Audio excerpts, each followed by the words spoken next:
चलिए दोस्तों, आज हम जानेंगे तुलसीदास के काव्यगत विशेषताओं के बारे में। तो शुरू करते हैं। तुलसीदास एक सशस्त्र विद्वान थे, इसलिए उनका काव्य सहज अलंकृत है। तुलसीदास कहते हैं सशस्त्र विद्वान थे और उनका काव्य जो है सहज अलंकृत है। तुलसी ने लिखा है कि कविता विवेक एक नहीं मोरे, सत्य कहूँ लिखी कागज कोरे। उनका कहना है कि मुझे तो कविता करना आता ही नहीं है, मैं तो सचमुच में कागज़ काले करता हूँ, कि मुझे कविता करना नहीं आता, मैं तो कागज़ ही काले करता हूँ। लेकिन विद्वानों का मानना है कि सच्चाई तो ये है कि तुलसी के समान जो है कवित्व विवेक रखने वाला कवि संपूर्ण साहित्य में नहीं है। लेकिन विद्वानों का मानना है कि तुलसी के समान कवित्व विवेक जो है करने वाला कवि जो है संपूर्ण साहित्य में नहीं मिलता।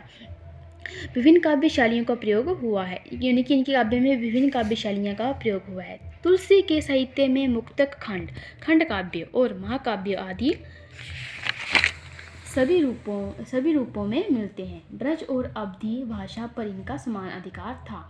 मंगलाचरणों में उनका संस्कृत पर पूर्ण अधिकार भी लक्षित हो जाता है। उन्होंने हिंदी साहित्य में परंपरागत छंद विद्वानों का प्रयोग किया है।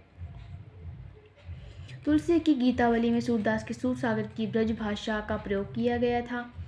जानकी मंगल, पार्वती मंगल, बरबै रामायण, रामचरितमानस की अवधि में वही मिठास है जो जयसी के पद्मावत में है। यानी कि इनके जानकी मंगल, पार्वती मंगल, बरबै रामायण, रामाज्ञ, प्रश्नावली जो भी हैं रामचरितमानस में अवधि की वही मिठास है जो कि पद्मावत में जयसी के पद्मावत में है। तो नवरसों का पूर्ण परिवार जो इनके साहित्य में मिलता है, तो जानते हैं नवरसों का पूर्ण परिवार कैसे है। तुलसी का संपूर्ण काव्य भक्ति परक है, इसलिए शांत रस उनके काव्य का अंगी रस है और स्थायी भाव भी है। उनके काव्य में विभिन्न प्रसंगों में नवरसों का पूर्ण परिवार देखने को मिलता है। राम और कृष्ण के मार्मिक प्रसंगों को खोज कर लिखना अच्छे से उन्हें आता है। यानी कि तुलसीदास के काव्य में जो है वो उनका भक्ति पर काव्य और शांत रस उनके काव्य में प्रमुख रूप से मिलता है और वही उनके काव्य में स्थायी भाव है और अंगिरस भी वही है। तो अलंकारों का कैसे भी होगा, अलंकरण कैसे हैं, तो वो देखते हैं।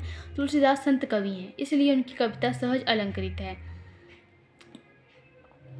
तुलसी को रूपकों का बादशाह कहा जाता है, इनकी रूपकों का प्रयोग भी उन्होंने किया है। रामचरितमानस में मानसरोवर रूपक, धर्मरथ रूपक, ज्ञानदीप तथा भक्तिमणि जैसे सांग रूपक उनकी काव्य कुशलता का परिचय है। तुलसी के अलंकारों और व्यर्थ अलंकारों के साथ व्यंजनात्मक भरपूर व्यंजनात्मकता जो है वह भरपूर है।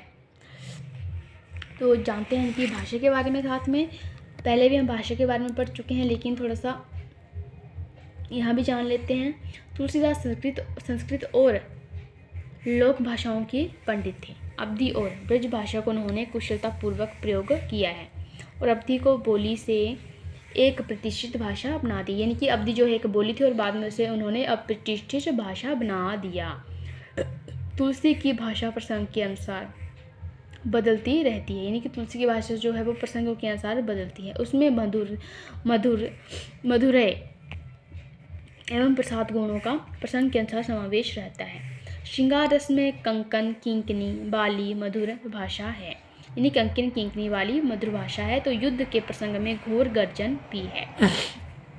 रामचरितमानस में सुंदर शब्द भंडार, प्रतिभाशाली मुहावरे, वाक्य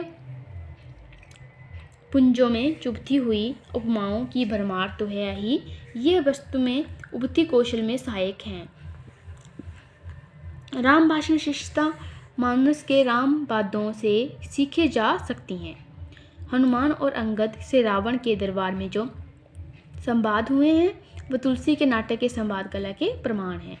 तुलसी की सुप्तियाँ तो गले का श्रृंगार हैं। अनेक स्थलों का व्यंग्य विभोजन भी तुलसी ने किया है। कहा जा सकता है कि श्रव्य चयन अर्थालंकार की दृष्टि से कहा जा सकता है कि तुलसी का काव्य श्रेष्ठ काव्य है।